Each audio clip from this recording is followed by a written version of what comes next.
It's all fake news. Everything you just asked, it's fake news, it's false narratives, it's straw men that have been fed to us by our leaders, and mainly at the behest of the Americans. Now, Fallujah, which they mentioned yesterday, Fallujah is the example, that's true, of dangerous urban warfare.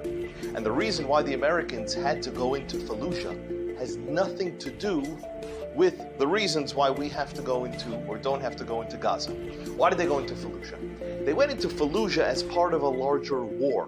Fallujah was the heart of the insurgency. Okay? When you have an insurgency in one location, you have to deal with it with the hopes and the plans that you'll stop the insurgency in other parts of the country. The United States also was involved there in nation building. When you're doing nation building, you have to win the hearts and minds, as we heard. You have to win the hearts and minds of the local population. The reason why is you have to use them to create the next future military, the next future bureaucracies, the next future government. That's what's called nation building. There were also genuine war goals. They had to capture high-value targets. The senior leadership, political leaders, military leaders, they had to also gather intelligence because the war was not isolated to just one location and one time. It was an extended war, so they're gathering intelligence. Now, if you have some of those, many of those, all of those elements, you have justification to be on the ground.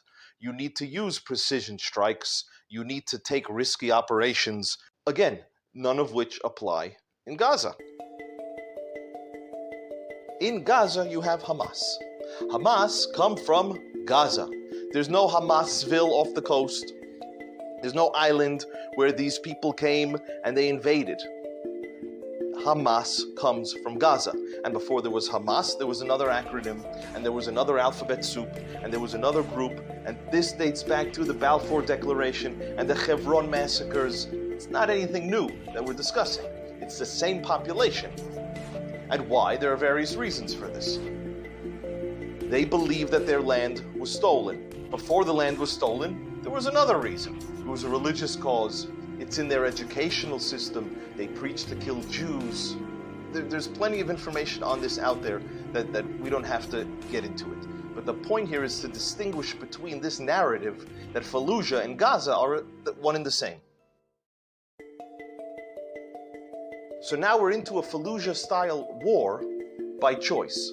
And we have to send soldiers into alleyways. We put 21 reservists into buildings, so the building have to use smart precision technologies so that we could limit civilian casualties.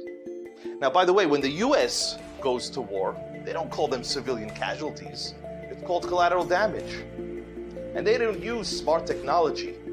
If anyone remembers, they use carpet bombs, they use J-dams, they call it shock and awe.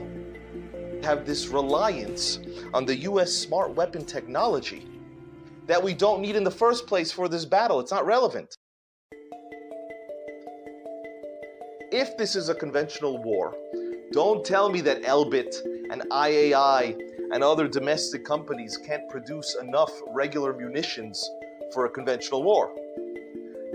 If you go to Gaza, you go to Yehuda and Shomron, which some call the West Bank, they're making rockets and machine guns in a mechanic shop. So this all started day one, 7 October. If we paid attention, Netanyahu telegraphed exactly what his plans were. His calls went to the left.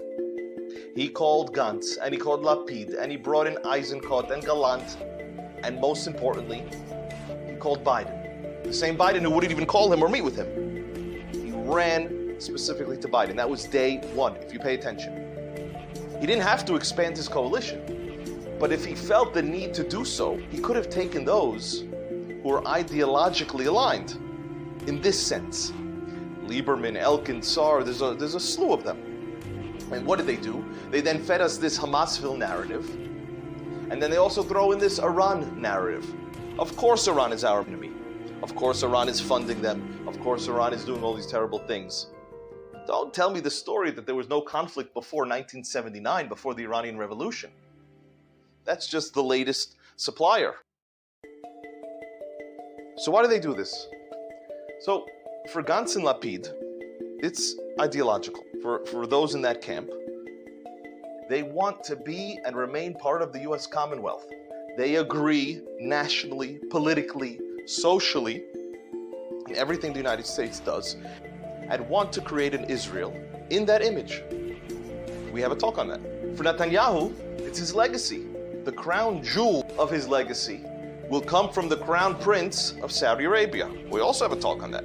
Bibi's legacy will not come from yet another fight in the north, south, or even in the territories. So really, this all leads to the question, and I think we're going to put our next talk on this one.